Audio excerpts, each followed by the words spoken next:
राजधानी दिल्ली में एनडीए की अहम मीटिंग, 38 इत्तेहादी पार्टियां होंगी शामिल। आइंदा आम इंतखाबात की हिकमत अमली तैयार करने के साथ साथ हिज़्ब इख्तिलाफ को घेरने की होगी तैयारी।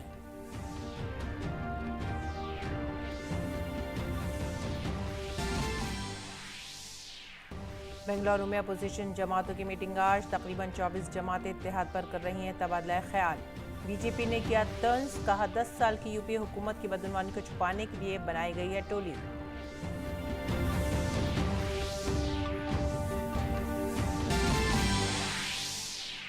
वजीर आजम नरेंद्र मोदी आज पोर्ट ब्लेयर में वीर सावरकर बैनुल-अक़वामी हवाई अड्डे की नई इंटीग्रेटेड टर्मिनल बिल्डिंग का करेंगे इफ्तिताह। नई इंटीग्रेटेड टर्मिनल बिल्डिंग से हवाई सफर, सियाहत, रोजगार के साथ साथ खित्ते की मईशत को मिलेगी रफ्तार।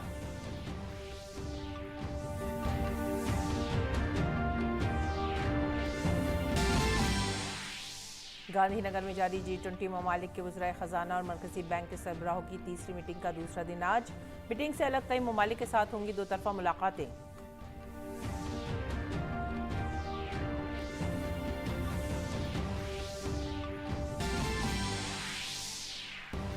महकमे मौसमियात ने उत्तराखंड, हिमाचल प्रदेश, मध्य प्रदेश, उड़ीसा और झारखंड में अगले 5 रोज शदीद से शदीद तर बारिश का जाहिर किया इम्कान। वहीं दिल्ली में जमुना की आबी सतह में आ रही है कमी, लेकिन डेंगू मलेरिया का बड़ा खतरा।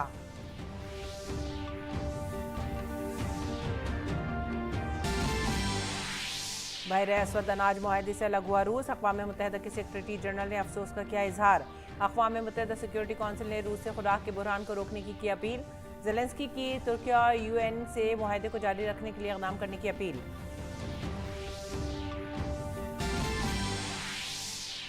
खेलों में Korea open super 500 badminton tournament का आज होगा आगाज। भारत 33 खिलाड़ियों के साथ उतरेगा मैदान में। पीवी सिंधु के श्रीकांत के पास खिताब जीतने का होगा मौका।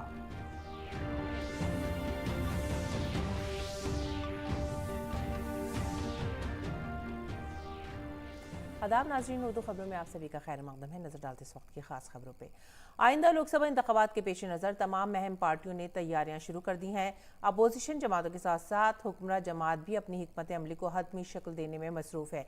इसी कड़ी में आज शाम राजधानी नई दिल्ली में एनडीए की एक अहम मीटिंग होगी, जिसमें 38 पार्टियां हिस्सा लेंगी। इजलास में आम इंतखाबात की हिकमत अमली बनाने के साथ साथ अपोजिशन को घेरने पर भी गौर किया जाएगा। इस मीटिंग में एनडीए में शामिल होने वाले कई नए इत्तेहादी भी मौजूद होंगे, जिसमें महाराष्ट्र के वजीर आला एकनाथ शिंदे की क़यादत में शिवसेना, एनसीपी का अजीत पवार धड़ा, सुहेलदेव भारतीय समाज पार्टी, राष्ट्रीय लोक जनता दल और दीगर कई पार्टियां शिरकत करेंगी।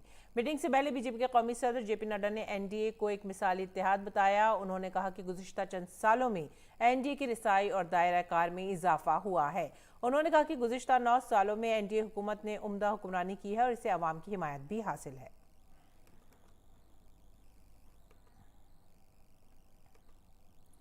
और 2024 के लोकसभा इंतखाबात से पहले अपोजिशन पार्टी नए ग्रैंड अलायंस का खाका बनाने में मसरूफ है। इसी सिलसिले में बेंगलुरु में अपोजिशन पार्टियों की मीटिंग हो रही है, जिसमें तकरीबन 24 पार्टियां हिस्सा ले रही हैं। कांग्रेस मीटिंग की क़यादत कर रही है। ये महाराष्ट्र में अपोजिशन के बड़े सियासी रद्दबदल के बाद हो रहा है।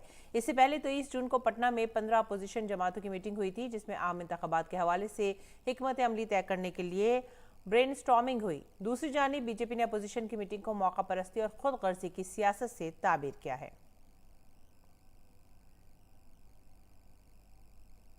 वजीर आजम नरेंद्र मोदी आज पोर्ट ब्लेयर में वीर सावरकर बैनुल-अक़वामी हवाई अड्डे की न्यू इंटीग्रेटेड टर्मिनल बिल्डिंग का इफ्तिताह करेंगे। वो तकरीब में वर्चुअली शिरकत करेंगे। एयरपोर्ट अथॉरिटी ऑफ इंडिया ने तकरीबन 710 करोड़ की लागत से टर्मिनल तामीर किया है। इसे मुसाफिरों की बढ़ती हुई आमद-रफ्त के पेश नज़र बनाया गया है।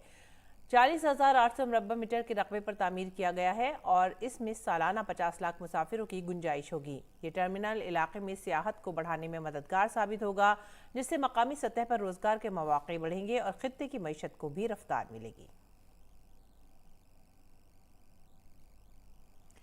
गांधीनगर गुजरात में G20 ममालिक के वज़राए ख़जाना और मरकजी बैंक के सरबराहों की तीसरी मीटिंग का आज दूसरा दिन है, जिसमें बैनुल-अक़वामी मालियाती आर्किटेक्चर, बैनुल-अक़वामी टैक्सेशन और मालियाती शुबे और माली शमूलियत से मुतालिक सेशंस में अहम नुकात पर तबादला ख्याल किया जाएगा।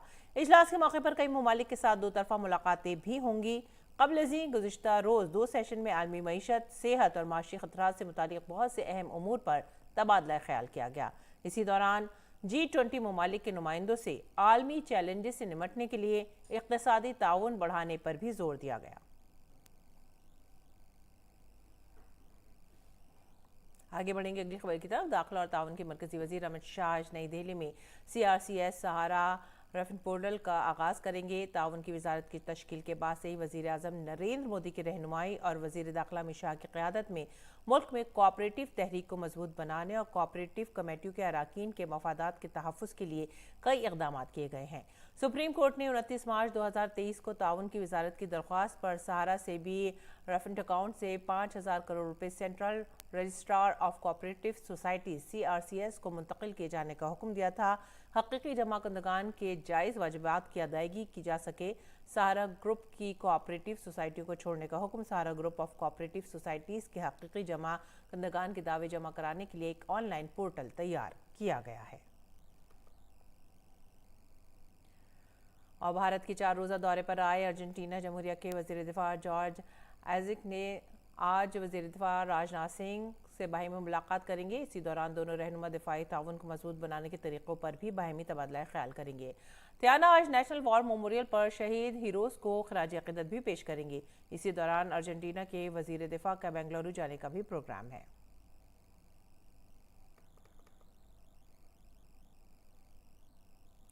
बंदरगाहों, जहाजरानी और आबी गुजरगाहों की वजारत इस साल अपने सबसे बावकार ग्लोबल मैरीटाइम इंडिया समिट के तीसरे एडिशन का एहतमाम कर रही है। मरकजी वजीर सरबानंद सोनोवाल आज मुंबई में global maritime India summit 2023 programme का इफ्तिताह करेंगे। इस तकरीब का मकसद इल्म और टेक्नोलॉजी के लिए ताउन को बढ़ाना, ममालिक के दरमियान तिजारत को बढ़ाना और कारोबार में आसानी को फ़रोग़ देना, नए सरमायाकारी के नए मौक़े पर तवज्जो मरकूज़ करना है। इस तकरीब के दौरान ग्लोबल मैरीटाइम इंडिया समिट के सरकारी ब्रोशर की नकाब कुशाई की जाएगी। मरकजी तकरीब में 30 से ज़ायद ममालिक की शिरकत मुतवक्किल है।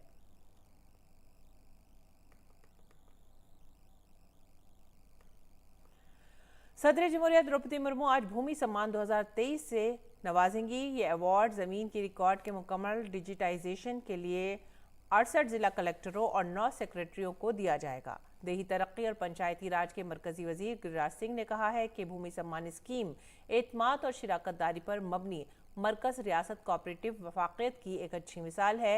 ज़मीन के रिकॉर्ड और रजिस्ट्रेशन की डिजिटलाइजेशन का यह अमल ज़मीनी तनाज़ा से मुताल्लिक़ अदालती मुक़दमात के ज़ेर अल्तवा मामलों को बड़े पैमाने पर कम करने में मदद करेगा।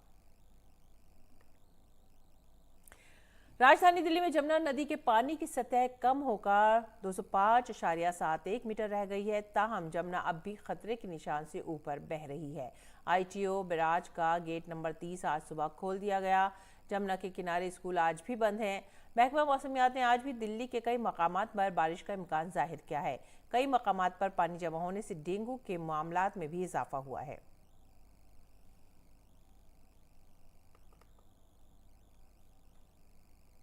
इसके अलावा महकमा मौसमियात ने मुल्क की कई रियासतों में मूसलाधार बारिश का इम्कान भी जाहिर किया है, जिसमें उत्तराखंड, हिमाचल प्रदेश, मध्य प्रदेश, ओडिशा और झारखंड में बहुत तेज़ बारिश का इम्कान जाहिर किया गया है।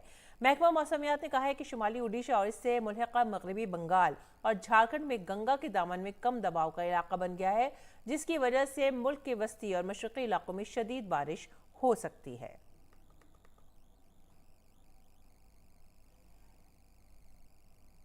और इसी बीच तेलंगाना में कई मकामात पर मूसलाधार बारिश का इम्कान है। हैदराबाद के महकमा मौसमियात ने अगले 3 दिनों में 23 अजला में शदीद से शदीद तर बारिश की पेशनगोई की है। मुलुगु ज़िला के कराईकुडम में कल सबसे ज़्यादा 9.6 सेंटीमीटर बारिश रिकॉर्ड की गई। निज़ामाबाद और करीमनगर अजला में भी कई मकामात पर गुज़िश्ता 24 घंटों के दौरान बहुत ज़्यादा बारिश हुई।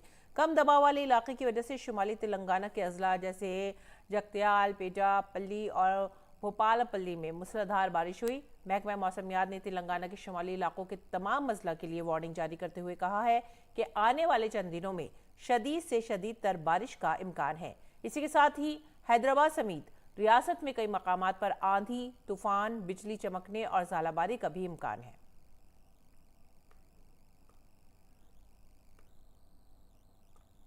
बात करेंगे केरल की। केरल के साबिक वज़ीर आला और कांग्रेस के सीनियर लीडर ओमन चांडी का इंतकाल हो गया है।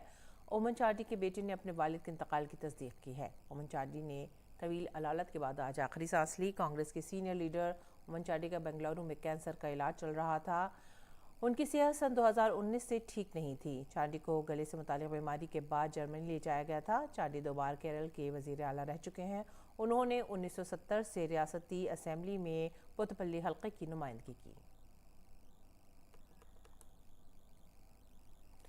स्वयं सिद्धि अपनी नौयत की इस पहल से फैमिली कोर्ट के मेंबरान और जजेस बेसहारा खवातीन के लिए फरिश्ता बन गए हैं। जी हां, महाराष्ट्र के नागपुर जिले में शुरू की गई स्वयं सिद्ध पहल के जरिए बड़ी तादाद में खवातीन को हुनरमंदी की तरबियत दी जा रही है। खवातीन की एक बड़ी तादाद खुद कफील और बाइख्तियार बन रही है।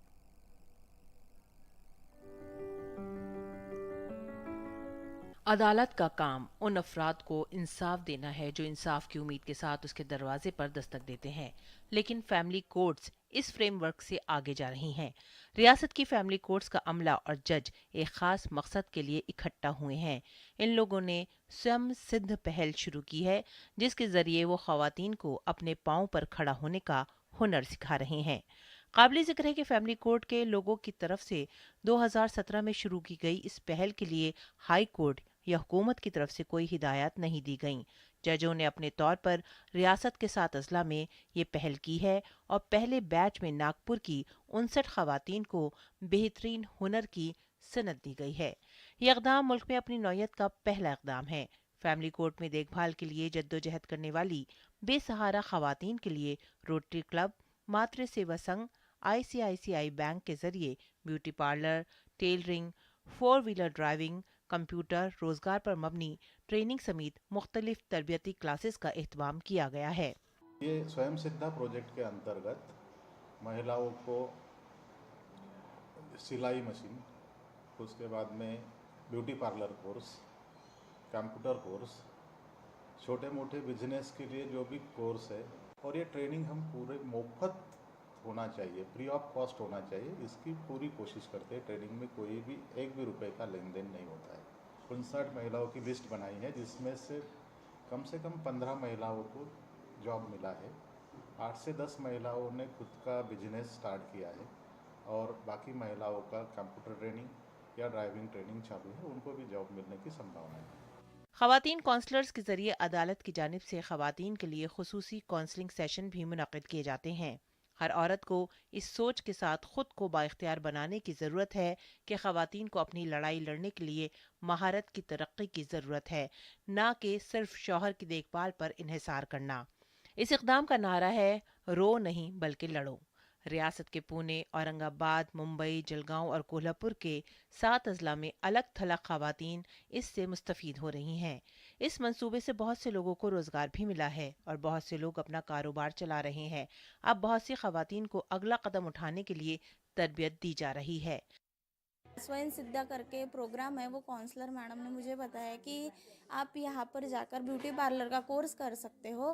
तो मैं यहाँ पर 1.5 महीने से आ रही हूँ और यहाँ पर आने के बाद मुझे लगता है कि कॉन्फिडेंस लेवल मेरा बहुत बढ़ चुका है और आगे भी जाके कुछ इनकम सोर्स होने के बाद मैं आगे जाके अपना कर सकती हूँ अपने और अपने लड़की का। मैं थैंक यू बोलती हूँ नोटरी क्लब के मेंबर्स को भी, मातृ सेवा संघ के हमारे टीचर जो है मेन चित्रा मैडम और हमारे कंप्यूटर टीचर जो प्रीति मैडम है, इनका भी धन्यवाद करती हूँ कि बिना किसी लागत के हम यहाँ कंप्यूटर ट्रेनिंग कर रहे हैं। और मुझे ये आशा भी है कि आने वाला ये कंप्यूटर ट्रेनिंग 1 महीने में हमारा जो ख़त्म हो जाएगा, उसके बाद जो हम एग्ज़ाम देंगे उसके बलबूते पे और मैडम लोगों के सपोर्ट से मैं कम से कम नहीं भी बोलो तो 10-15 हज़ार की ड्यूटी करके अपने बच्चों का भरण पोषण कर सकती हूँ अच्छे से। कहा जाता है कि अदालत की सीढ़ी चढ़ने के लिए आपका शऊर बेदार होना चाहिए, लेकिन अगर अदालत में आने के बाद औरत को बाइख्तियार बनाया गया तो ये इसके लिए बाइसे फ़ख्र होगा। ख़ानदानी तनाज़ात को हल करने में जज सिर्फ फैसला देने के अलावा बहुत कुछ करते हैं, लेकिन एक शख्स मुकम्मल तौर पर किसी मसले से निकलने की कोशिश करता है। फैमिली कोर्ट के जज शुद्धोधन मौर्य ने कहा है कि उन्हें ये काम करके निहायत इत्मीनान मिलता है। बहुत सी खवातीन का ख्याल है कि यह मंसूबा सैकड़ों बेसहारा औरतों के लिए उम्मीद का साया बन गया है। ये खुद साख्ता प्रोजेक्ट मुल्क में अपनी नौयत का पहला मंसूबा है, जिसे महाराष्ट्र में फैमिली कोर्ट के जज चलाते हैं और इंसाफ की फराहमी के लिए अपने मसरूफ शेड्यूल से वक्त निकालते हैं। इस काम को हर सतह पर सराहा जा रहा है। महाराष्ट्र से कृष्णा मस्के और रूही मलिक की रिपोर्ट, DD न्यूज़। अमेरिका के न्यूयॉर्क में भारतीय कमर्शियल सिफारत खाने में अमेरिका की जानिब से सौंपे गए 105 स्मगल शुदा नवादरात की वापसी के लिए एक तकरीब का इनेकाद किया गया। ये तकरीब वज़ीर आज़म नरेंद्र मोदी के जून में अमेरिका के तारीखी सरकारी दौरे के बाद दस्तखत किए गए एक मुआहदे के हिस्से के तौर पर की गई थी। इस तकरीब में भारत के 105 अहम नवादरात अमेरिका के हवाले किए गए हैं। इसमें 47 नवादरात मशरक़ी भारत से, 27 जनूबी भारत से, 22 वस्ती भारत से, 6 शुमाली भारत से, 3 मगरबी भारत से मुताल्लिक़ हैं। ये नवादरात टेराकोटा पत्थर, धात और लकड़ी से बनी नवादरात हैं जो दूसरी से तीसरी सदी ईस्वी से लेकर 18वीं से 19वीं सदी ईस्वी तक की हैं। तकरीबन 50 फनपारे मजहबी मौज़ूआत से मुताल्लिक़ हैं और बाकी सकाफ़ती अहमियत के हामिल हैं। अब जल्द ही इन नवादरात को भारत लाने की मशक़ की जाएगी। इसी सिलसिले में भारत में अमरीकी सफ़ीर एरिक गास्टी ने न्यूयॉर्क में कहा कि सकाफ़ती मुआहदे के तहत भारत के नवादरात वापस किए जा रहे हैं।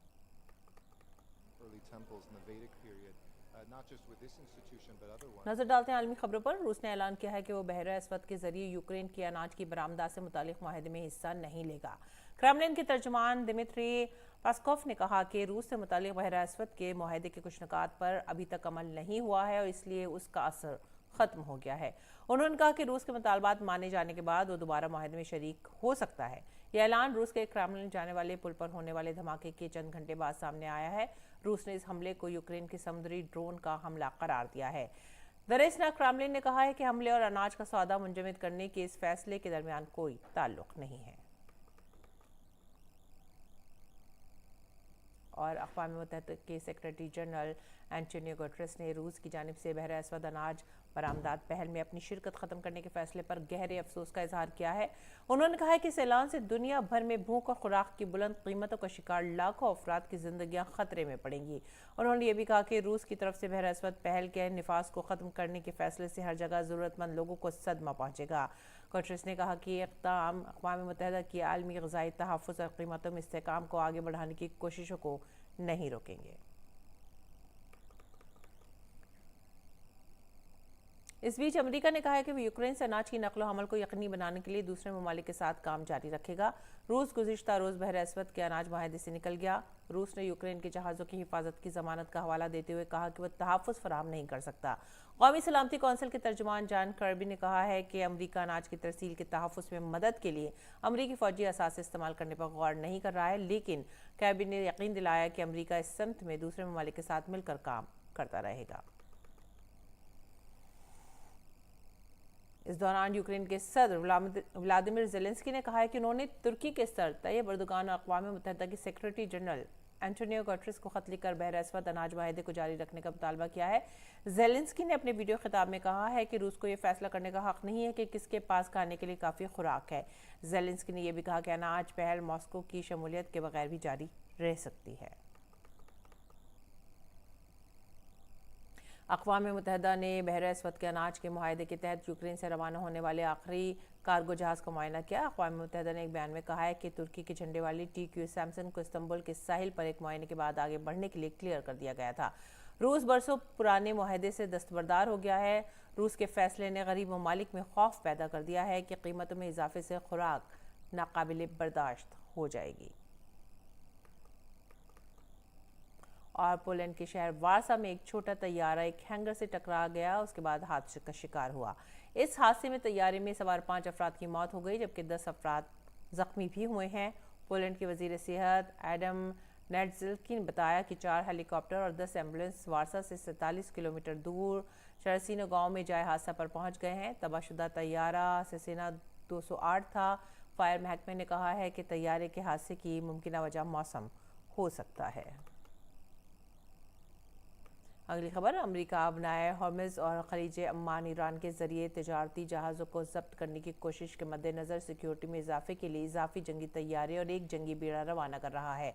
पेंटागन ने पीर को इसकी इत्तला देते हुए कहा कि तबाहकुन USS थॉमस हेडनर और कई F-35 जंगी तैयारे इस खत्ते की जानिब बढ़ेंगे। दिफाई हुक्काम ने गुज़िश्ता हफ्ते खत्ते में F-16 तैयारों की तैनाती का ऐलान किया था और ईरानी सरगर्मियों के जवाब में 10A हमलावर तैयारे तकरीबन 2 हफ्तों से वहां पर मौजूद हैं। ताज़ा तरीन तैनाती रवा माह के शुरू में ईरान के जरिए आबनाए हॉर्मुज़ के करीब 2 तेल टैंकर्स को कब्जे में लेने और एक पर गोलीबारी की कोशिश के बाद हुई है।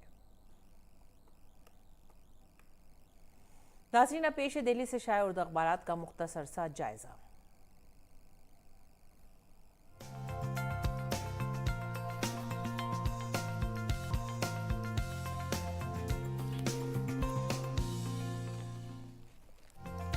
उर्दू अखबारात के जायजे में जो सबसे पहली सुर्खी हम ले रहे हैं वो है रोज़नामा राष्ट्रीय सहारा से। पहली सुर्खी राष्ट्रीय सहारा की, और ये सुर्खी है बिल्किस बानो इज्तिमाई हिज़्ब केस के 11 कसूरवारों की कब्ल वक्त रिहाई के खिलाफ पटिशन पर हतमी समाअत अब 7 अगस्त को होगी। सुप्रीम कोर्ट में बिल्किस बानो की 2 अर्जियाँ ज़ेरे समाअत हैं और फ़रीक़ैन को जवाबात तहरीरी दलाइल दाखिल करने की हिदायत दी गई है। आगे बढ़ेंगे दूसरी सुर्खी की तरफ, और ये सुर्खी भी राष्ट्रीय सहारा से है। रोज़नामा राष्ट्रीय सहारा की दूसरी सुर्खी, अपोजिशन इत्तेहाद की दूसरी 2 रोज़ा मीटिंग, 26 पार्टियों की शिरकत। बेंगलुरु में मुनक़दा मीटिंग में ज़ेर बहस आने वाले अहम इशूज़ में सीटों की तकसीम, इत्तेहाद का नाम, यकसा सिविल कोड, मणिपुर तशद्दुद, आइंदा असेंबली इंतखाबात शामिल हैं। आगे बढ़ते हैं अगली खबर की तरफ, और ये खबर भी सहारा से ही है, और ये खबर है जमुना की सतह आब में फिर से इजाफा। यूपी के कई इलाके ज़ेर आब, पानी ताज महल तक पहुंचा। दिल्ली में जमुना नदी के पानी की सतह अभी भी ख़तरे के निशान से ऊपर बह रही है, और इसकी वजह से यूपी के आगरा मथुरा के कुछ इलाकों में भी सैलाब जैसी सूरत हाल पैदा हो गई है। अगली सुर्खी, और ये सुर्खी है चिराग की शाह और जेपी नड्डा से मुलाकात, एनडीए में शामिल। लोक जनशक्ति पार्टी रामविलास पासवान के लीडर चिराग पासवान दिल्ली में मरकज़ी वज़ीर दाखिला अमित शाह से मुलाकात करके एनडीए में शामिल हो गए हैं। अगली खबर लेंगे, अगली खबर हमारी इनकलाब से। दिल्ली में इख्तियारात का मामला, इंतज़ामी कंट्रोल से मुतालिक ऑर्डिनेंस आइनी बेंच को भेजने पर गौर। सुप्रीम कोर्ट में दिल्ली हुकूमत और लेफ्टिनेंट गवर्नर की नोकझोंक पर समाअत। अदालत उस्मान ने वज़ीर आला और एलजी को सियासी टकराव के बजाय मफाहमत के साथ काम करने का मशवरा दिया। इसके साथ ही अगली सुर्खी भी इनकलाब से। समाजवादी पार्टी के रुकन असेंबली दारा सिंह बीजेपी में शामिल। रियासती काबीना में वजारत मिल्क के क़यास आराई और शमूलियत से पार्टी मजबूत होगी, बीजेपी का दावा। अगली खबर की तरफ रुख करेंगे हमारा समाज से। अपोजिशन के क़ायदीन का बेंगलुरु में लगा मजमा और कई मौज़ूआत पर एक राय कायम करने की कोशिश। आगे बढ़ते हैं अगली खबर की तरफ। वज़ीर आज़म नरेंद्र मोदी आज पोर्ट ब्लेयर के हवाई अड्डे की नई इमारत का इफ्तिताह करेंगे। अगली सुर्खी सहाफ़त से, और ये है अजीत पवार की सरप्राइज सियासत। 4 दिन में तीसरी बार शरद पवार से की मुलाकात, महाराष्ट्र से दिल्ली तक हलचल तेज़। अगली सुर्खी अखबार मशरिक़, और नीति आयोग के वाइस चेयरमैन ने एक जायज़ा रिपोर्ट पेश की है, जिसमें उन्होंने कहा है कि हिंदुस्तान से गुज़िश्ता 5 वर्षों में 135 हिंदुस्तानी जो हैं वो आगे बढ़े हैं।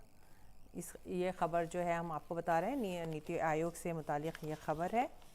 और इसके साथ ही ये थे अखबारात का जायज़ा। अब रुख करेंगे खेल के मैदान का। Korea open super 500 badminton tournament आज से शुरू हो रहा है। भारत 33 खिलाड़ियों के एक बड़े दस्ते के साथ टूर्नामेंट में शामिल हो रहा है। मुकाबले के पहले दिन मर्दों के डबल्स मैच में चिराग शेट्टी, सात्विक साईराज रंकीरेड्डी और एमआर अर्जुन ध्रुव कपिल की भारतीय जोड़ी मैदान में उतरेगी। दूसरी जानिब भारत की तजुर्बेकार बैडमिंटन खिलाड़ी पीवी सिंधु और किदांबी श्रीकांत के पास मौजूदा सीजन में टाइटल जीतने का मौका होगा। वो इस टूर्नामेंट में अपनी कारकर्दगी में तसलसल लाने और सीज़न का पहला टाइटल जीतने की कोशिश करेंगे। जहां सिंधु और श्रीकांत इस सीज़न में टाइटल जीतने के ख्वाहा होंगे, वहीं लक्ष्य सेन और एचएस प्रणॉय की नजरें सीज़न के अपने दूसरे टाइटल पर रहेंगी। और अब पेश है मौसम का हाल।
साथ ही आप हमारी पूरी टीम को दीजिए इजाज़त।